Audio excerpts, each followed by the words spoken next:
Losing My Virginity by Richard Branson.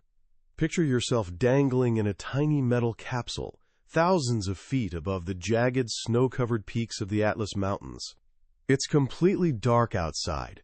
The only sounds? The roar of burners overhead and the frantic beeping of an altimeter screaming what your gut already knows. You're falling. Fast. 2,000 feet per minute.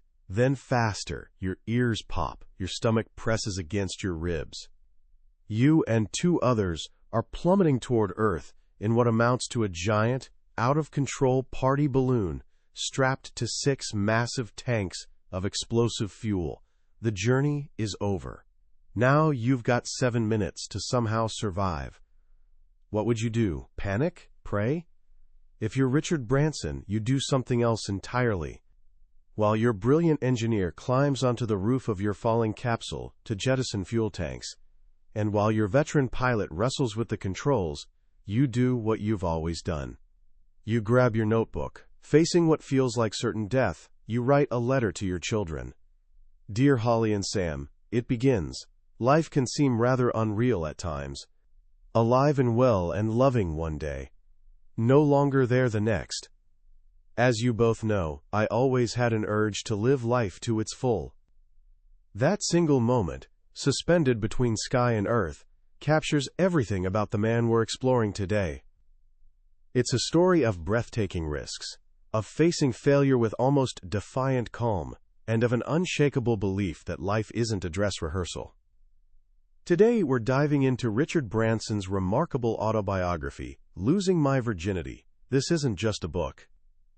It's an adventure story, a business masterclass, and a deeply personal look into the mind of one of the world's most iconic entrepreneurs. It has sold millions of copies, not because it's a manual on getting rich, but because it's a manual on how to live. Branson started a magazine at 16 from a school phone booth. This dyslexic who struggled to read somehow built a music empire. He took on giants like British Airways with a single airplane and a whole lot of nerve. By the end of our time together, you'll understand the simple, powerful philosophy tying it all together. A philosophy with nothing to do with business plans or spreadsheets, and everything to do with a 4-word mantra that built a global empire. Screw it, let's do it. So settle in. We're about to explore the story of a man who believes the biggest risk in life is not taking one at all. Every great story has an origin, a moment where you can see seeds of the future being planted. For Richard Branson, that origin wasn't in a boardroom or university lecture hall. It was in the muddy fields of the English countryside, with a mother determined to teach her children one thing above all else: independence. Imagine being 4 years old. Your mother stops the car a few miles from home, opens the door, and tells you to find your own way back across the fields. You get hopelessly lost, but you make it. A few years later, she wakes you on a dark January morning and decides you should cycle 50 miles to your relative's house. She packs you a few sandwiches and an apple, and tells you to find water along the way. When you finally return, exhausted but proud, expecting a hero's welcome, she barely looks up from chopping onions. "Well done, Ricky," she says. "Now, could you run along to the vicar's? He's got some logs that need chopping." This wasn't cruelty, it was a curriculum. His parents, Ted and Eve, were creating a world of constant, low-stakes challenges. They were teaching their children not to fear being lost, tired, or facing the unknown. They were instilling belief that you're capable of more than you think. This wasn't just parenting, it was training for a life of entrepreneurship. Think about it. What is an entrepreneur if not someone comfortable with being lost? Someone who sets out on a journey without a perfect map, armed only with a destination and belief they'll figure out the route along the way. That 50-mile bike ride was Richard's first startup. The goal was clear, but the path uncertain. He had to rely on his own stamina and sense of direction. He was learning self-reliance. This unconventional education was fortunate, because in the conventional world of school, Richard was failing. He was dyslexic and short-sighted. He couldn't read the blackboard, and even when he could, letters and numbers jumbled into meaningless mess. In those days, dyslexia wasn't understood. You were just considered lazy or stupid, and at his boarding school, you were beaten for both. He was caned once or twice weekly for poor classwork or confusing dates of famous battles. But this struggle gave him a hidden superpower. Because he couldn't rely on written words or complex numbers, he had to develop other skills. He became a master of intuition, of reading people, of grasping big pictures, instead of getting lost in details. When someone sends him a business proposal today, he doesn't dwell on fine print. His imagination grasps the core idea and expands on it. His so-called disability forced him to develop the very skills that would later make him a brilliant entrepreneur. His only saving grace in school was sports. He captained the football, rugby, and cricket teams. In English public schools, being good at sports made you a hero. It was his first taste of success, his only arena to excel. But then, in a football match, a sliding tackle destroyed his knee. The doctor told him he wouldn't play sports again for a very long time. Just like that, his one area of excellence vanished. He was left with only his academic struggles. It was devastating, something that could have broken him. But remember the lessons from his mother. You don't lie in bed feeling sorry for yourself. You find another way. Sidelined from sports and lost in classrooms, he found refuge in the school library. There, surrounded by old leather-bound books, he started to write. Not essays or schoolwork, but wild, imaginative stories. He began channeling his energy not into running, but into creating.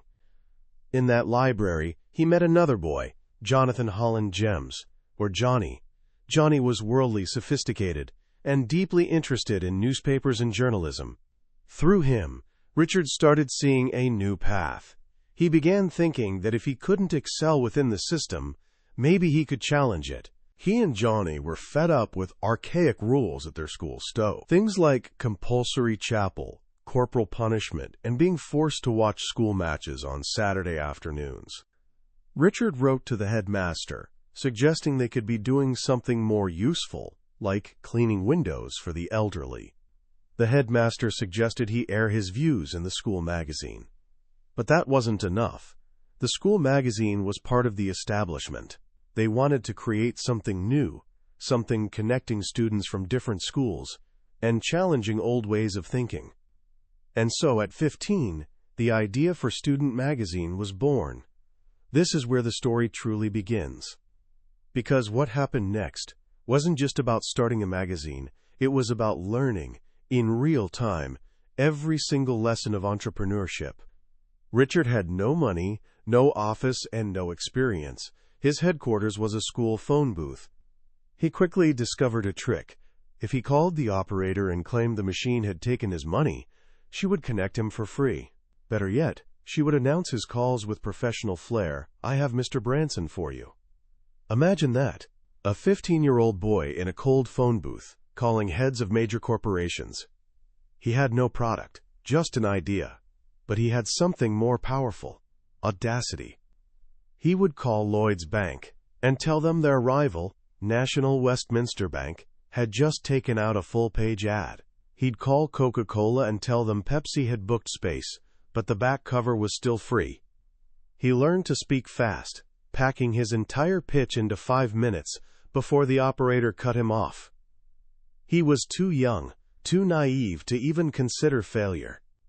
The absurdity of a schoolboy trying to sell advertising in a non-existent magazine never occurred to him. He was just doing it. His mother, Eve, ever the supporter of grand challenges, lent him £4 for phone calls and postage. His schoolwork went from bad to worse, but he was giving himself a real-world education in confidence and salesmanship. After a year of relentless calls and letters from that phone booth, he and Johnny finally had a breakthrough. They secured a £250 check for an advertisement. Illustrator Gerald Scarfe agreed to do a cartoon. Suddenly, Student Magazine was moving from a dream in a notebook to tangible reality. When Richard left Stowe at 16, his headmaster's parting words were, "Congratulations, Branson. I predict that you will either go to prison or become a millionaire." It was a prophecy that would come dangerously close to being true, on both counts. With school behind him, Richard and Joni moved into the basement of Joni's parents' house in London. It was dark, damp, and chaotic, littered with papers and fish and chip wrappers. This basement became the first real Virgin office.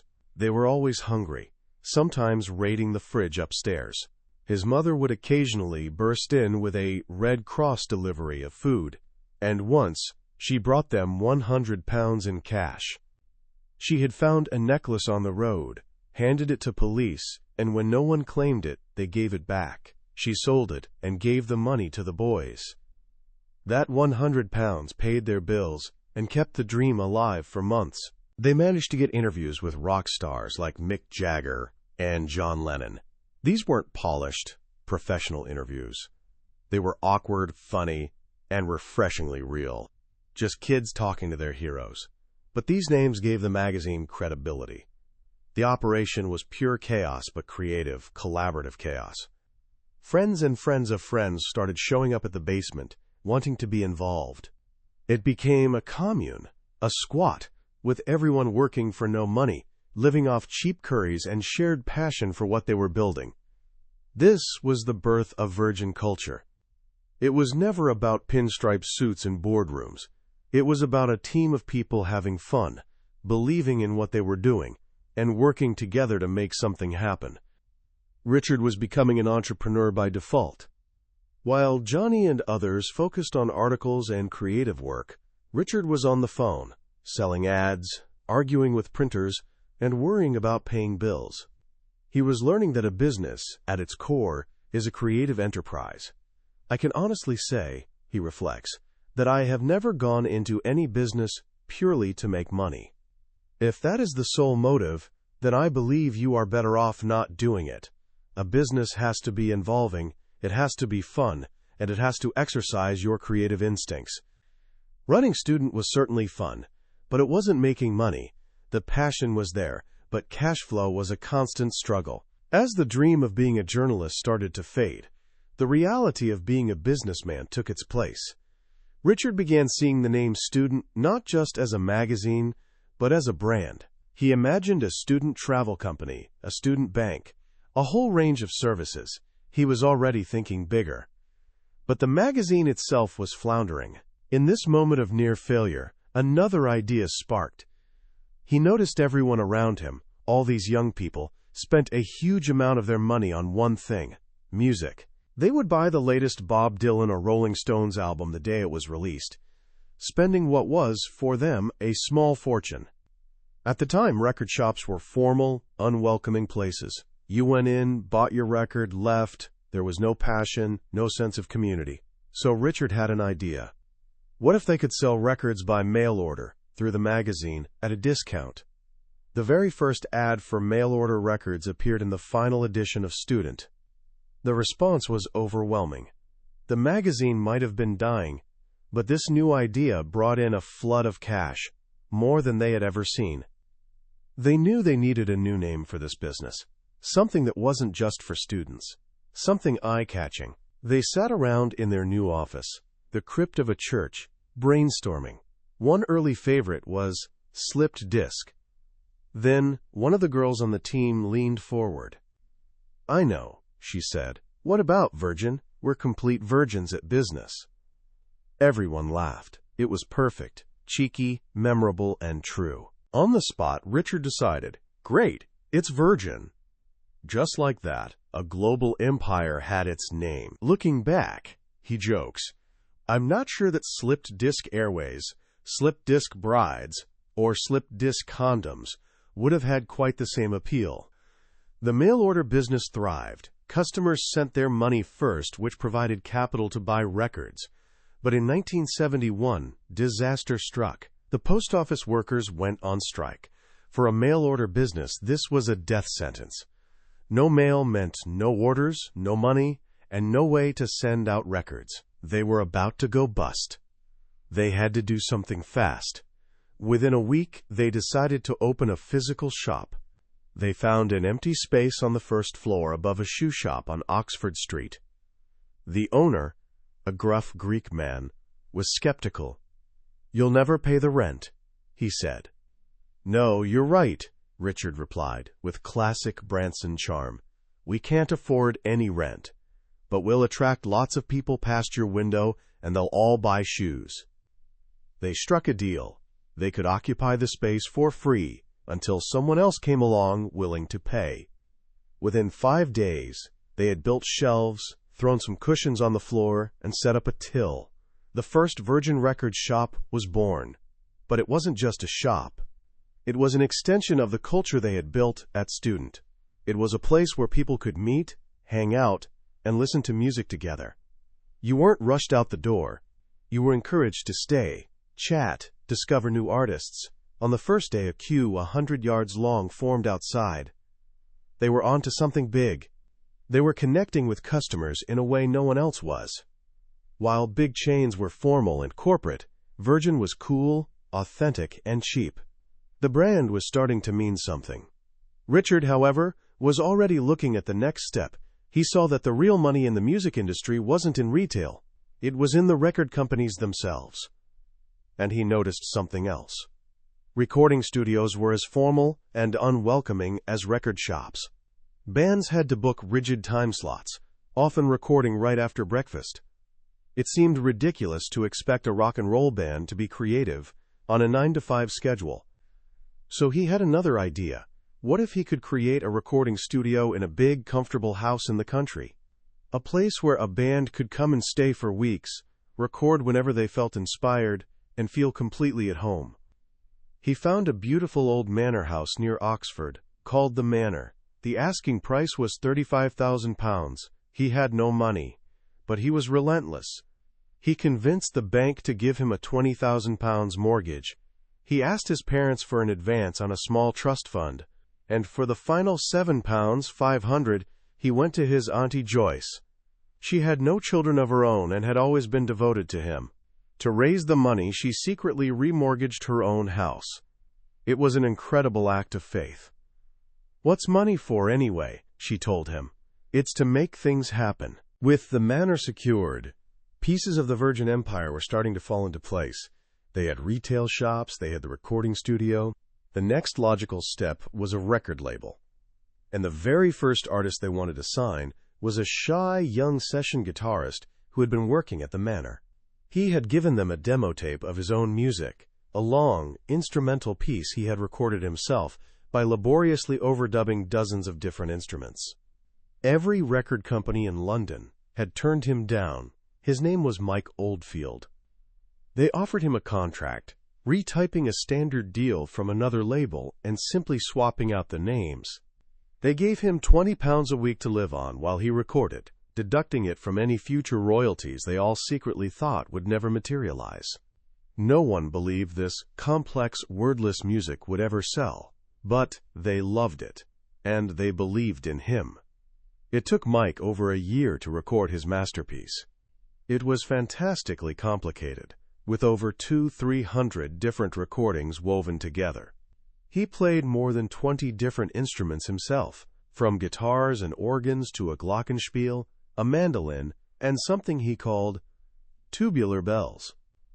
In May 1973, Virgin Music released its first album, Mike Oldfield's Tubular Bells.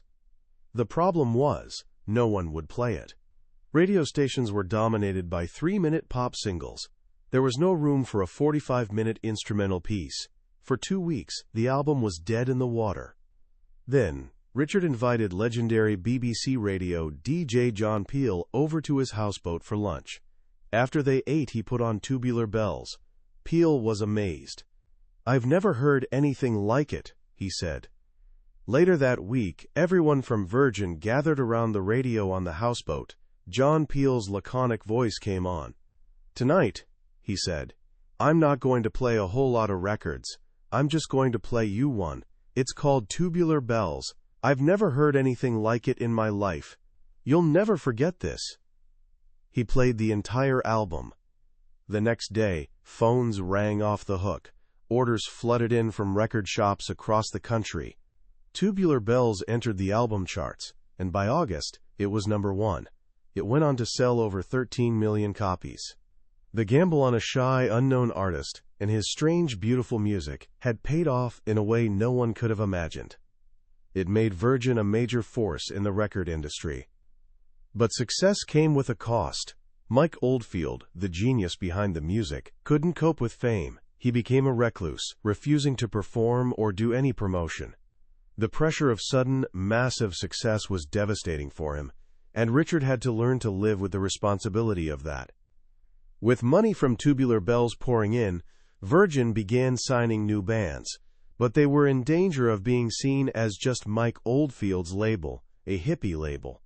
And then, in 1976, a new sound began emerging from backstreet pubs of London. It was raw, angry, and aggressive. It was punk rock. Richard heard a song one day that was so powerful, so unlike anything he'd ever heard, that he ran downstairs to his cousin Simon Draper, who ran the record label.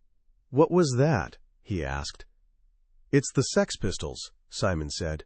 "It's called Anarchy in the UK." They were signed to EMI, but Richard was determined to get them. A few days later, the Sex Pistols caused a national scandal by swearing on live television. The papers were outraged.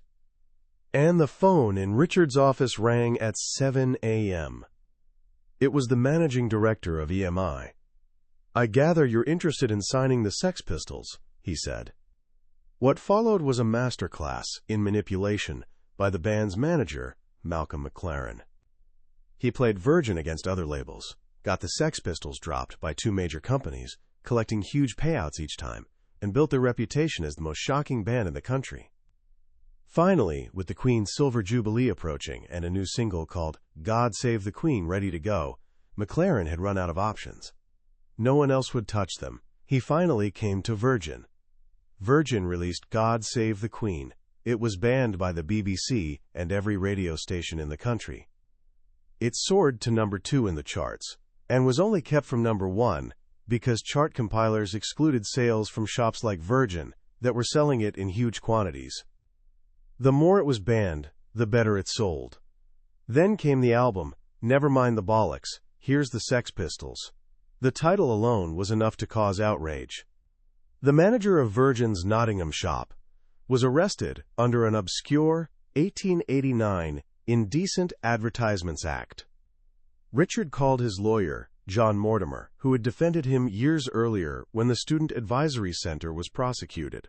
They needed an expert to define the word bollocks in court. They found a professor of linguistics at Nottingham University who explained that the word was an old nickname for priests and later came to mean rubbish because their sermons were often nonsensical. The professor then revealed his trump card in court by pulling down his polo neck to reveal a dog collar. He was also a priest. The case was dismissed. The Sex Pistols were a turning point. They put Virgin back on the map, shattering the hippie image and proving they could handle the most controversial acts in music. They made Virgin the cool label for the new wave of punk bands to sign with. But just as quickly as they exploded, the Sex Pistols imploded. After a disastrous American tour, the band fell apart. Johnny Rotten wanted to go solo. Sid Vicious was lost to drugs. The most notorious band in the world was gone. Virgin had survived. They had Mike Oldfield, a stable of credible artists, and now a reputation for being at the cutting edge. But the music industry is a fickle beast. By 1979, a recession hit. Record sales dropped for the first time in 20 years. The Virgin shops were losing money. The record label was struggling to find its next big hit. The group was in trouble. At a crisis meeting, his partners argued they should drop all their unprofitable bands and just rely on Mike Oldfield. But Richard has always believed the only way to get out of a crisis is not to contract, but to expand. He felt they had to take one last risk, to find another band that could break them back into the big time. He backed Simon Draper's gut feeling on 2 new synthesizer-based bands, the Human League and Orchestral Maneuvers in the Dark. He also signed a solo deal with the drummer from Genesis, a musician named Phil Collins. These were huge gambles at a time when the company was running out of cash. The tension was so great that it led to the departure of his oldest friend and partner, Nick Powell. Nick thought Richard was being reckless, leading the company into bankruptcy. He wanted to protect what was left. Richard felt he had to risk it all to save it. They went their separate ways, but remained friends. It was a lonely, terrifying time. The company was on a knife edge. And then, Simon's predictions came true.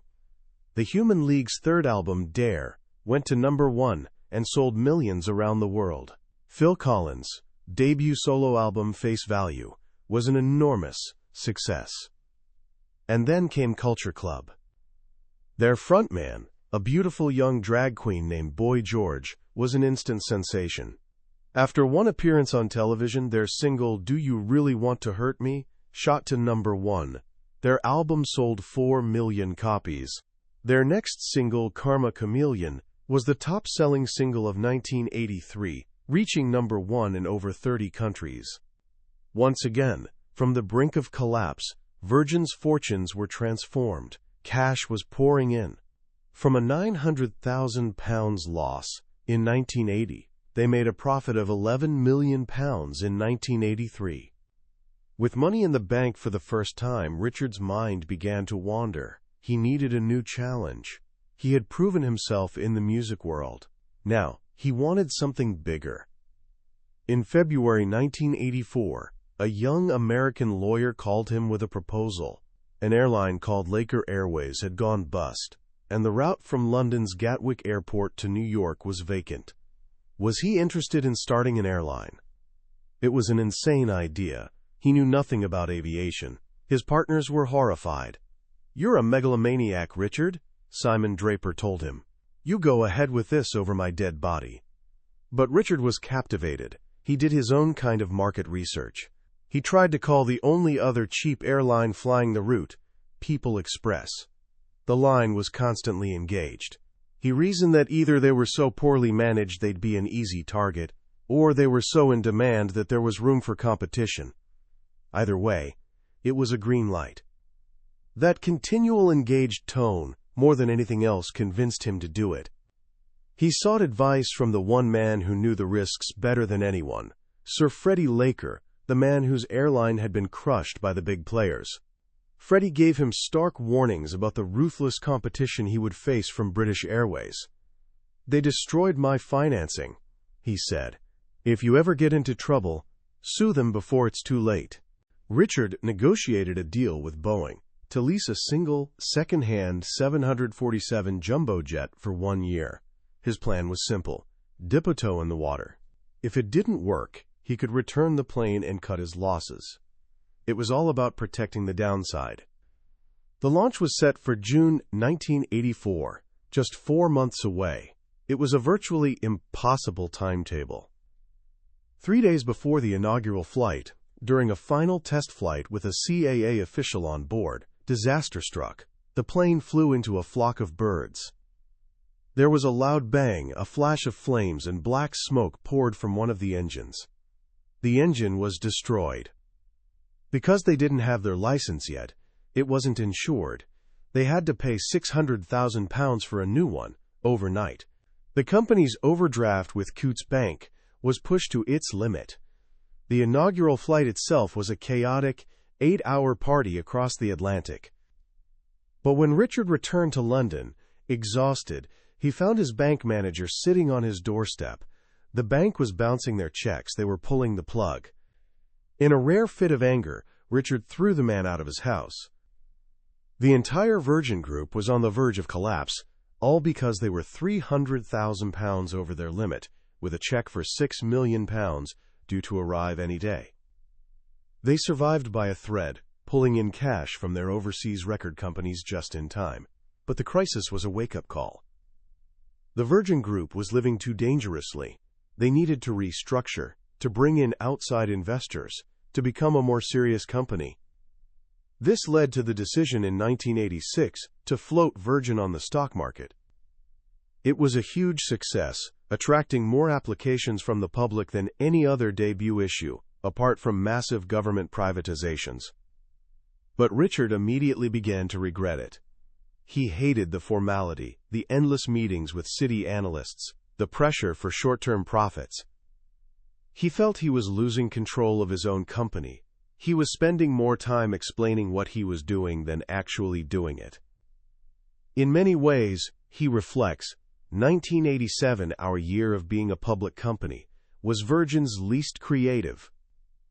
The final straw was the stock market crash of October 1987.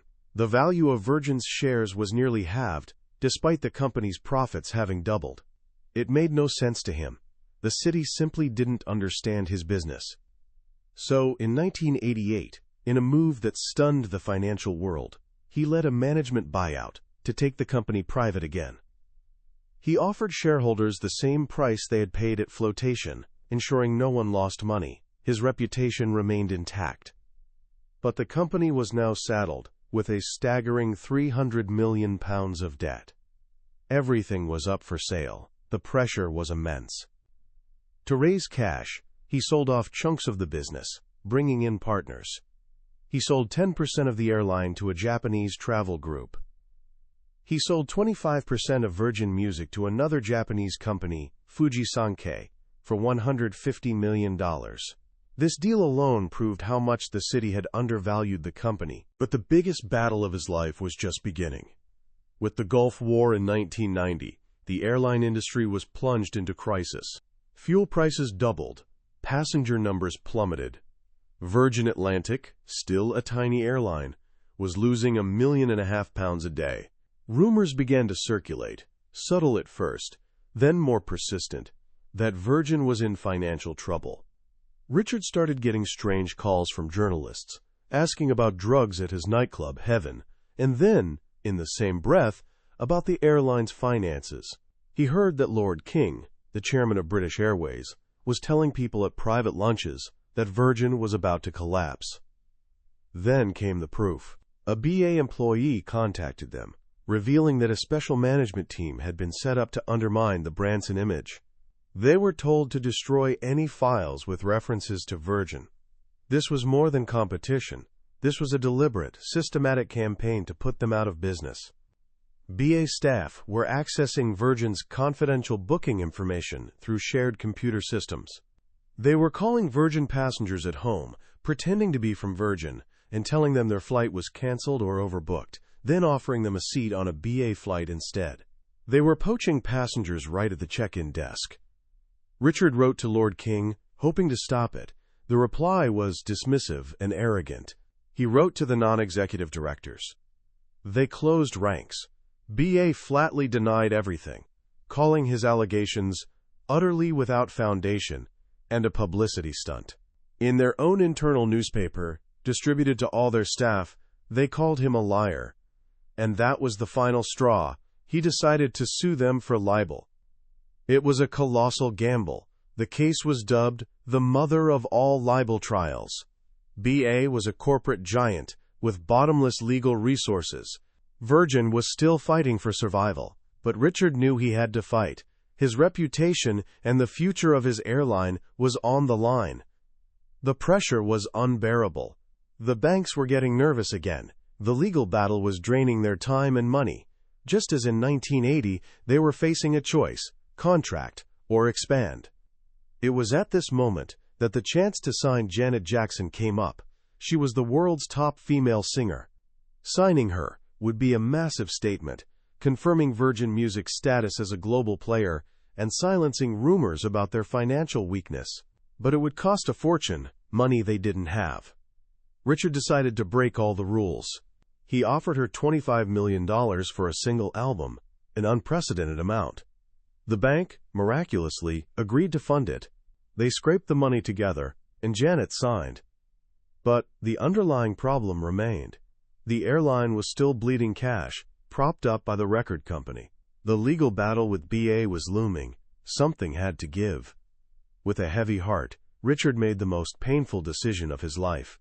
He decided to sell Virgin Music, the company he had started from a church crypt, the company that was the heart and soul of the Virgin Empire. In March 1992, Thorn EMI bought Virgin Music for $1 billion. The day the deal was announced, Richard went to see the staff at the record company. He tried to speak, but broke down in tears. He couldn't tell them the real reason for the sale, that he was sacrificing the record company to save the airline. If he admitted the airline's weakness, it would scare away passengers, and the banks would foreclose.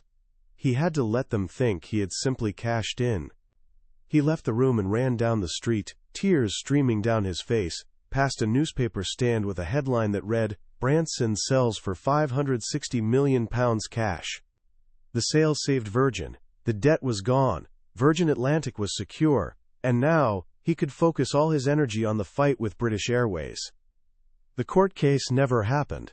Just before the trial was due to start, BA collapsed. Their lawyers told them they had no hope of winning. They paid £500,000 to Richard personally, and £110,000 to the airline in the largest uncontested libel settlement in British legal history. They issued a full, public apology. Richard gave his personal damages to the Virgin Atlantic staff as a BA bonus. It was total, public vindication. The grinning pullover had taken on the giant and won. The battle was over. Virgin had survived. And now, for the first time in his life, Richard Branson was truly free. Free from debt, free from the banks, free to follow his instincts wherever they might lead. And that is where the next chapter of the Virgin story truly begins. With freedom and funds to turn a brand into an empire, to take on new industries, from trains and mobile phones to cola and finance, and eventually to look beyond business towards some of the world's biggest challenges: climate change, disease in Africa, and even the final frontier of space. His life has been a series of ever-escalating challenges, each one seeming more impossible than the last. But through it all, the guiding principle has remained the same. It's the lesson he learned as a boy on that lonely 50-mile bike ride. You just have to keep pedaling, believe you can make it, and never, ever be afraid to get a little bit lost along the way. So what do we take away from this incredible journey? When you distill it all down, Losing My Virginity isn't just a collection of wild stories. It's a profound lesson in a different way of thinking about business and life. First, and perhaps most importantly, is the idea of fun as a serious business strategy. Richard Branson has built his entire empire on the belief that if you're not enjoying what you do, you're in the wrong business. This isn't just about having parties and publicity stunts. It's about creating a culture where people are passionate, motivated, and feel like they're part of something exciting. He understood early on that happy employees lead to happy customers, which in turn leads to happy shareholders, in that order. It's a simple idea, but one that so many companies get backward. Second is his relentless focus on the customer. From the first record shop with its beanbags and free coffee, to the limousines and onboard massages on Virgin Atlantic, every venture has been about looking at an industry, seeing where the customer is getting a bad deal, and turning it upside down. He doesn't invent new products, he reinvents the customer experience. He asks a simple question: how can we make this better, more fun, and offer better value for money? That question has been the engine of Virgin's growth for over 50 years. And third, there's his unique approach to risk. People see the balloon flights and the speedboat dashes across the Atlantic, and they think he's a reckless gambler. But that's a misunderstanding of his philosophy. With every single venture, his first question is always, what's the downside? When he started the airline, he leased the plane for only 1 year so he could give it back if it failed. When he launched Virgin Cola, he structured the deal so there was minimal financial risk. He takes big, bold risks, but he always protects the downside. He's not afraid to fail, but he's careful to ensure that if he does fail, it won't be catastrophic. It's a lesson in calculated courage. So what can you, as a young, ambitious person, take from this? Here are 3 simple things. First, just start. Richard Branson didn't have a grand plan when he was 16. He just had a problem he wanted to solve: boring school rules. And he started a magazine from a phone booth. Don't wait for the perfect idea or the perfect plan. Start something small, something you're passionate about, and learn as you go. Second, challenge the status quo. Look around you. What industry, what product, what service is tired, overpriced, or just plain boring? Where are customers being taken for granted? That's where opportunity lies. Don't be afraid to be the small player that gives the giants a run for their money. As Branson has shown, being the underdog can be your greatest strength. And finally, never underestimate the power of people. Business is not about spreadsheets and balance sheets. It's about relationships. Treat your staff like gold. Listen to your customers. Be loyal to your friends. Branson's story is filled with moments where an act of kindness or a relationship of trust made all the difference. From his Auntie Joyce remortgaging her house, to the anonymous tip-off that saved him from prison. In the end, it's the people around you who will lift you up. That was a look at Losing My Virginity by Richard Branson. We've explored the highlights today, but I'll be honest with you. A summary can only ever be a map. The real treasure is found when you make the journey yourself. The book is filled with so many more details, hilarious anecdotes, and moments of profound insight that we just couldn't cover. This summary is designed to help you decide if this story is one you want to spend more time with. If anything we've talked about today has sparked a fire in you, if it's made you think differently about what's possible, then I truly encourage you to pick up a copy. Reading it isn't just learning. It's an experience that can genuinely change the way you see your own potential. The link is in the show notes. Also, if you found this summary valuable, please hit that like button and subscribe. It tells us we're on the right track, and it ensures you won't miss our next journey into another life-changing book. Let's keep growing together.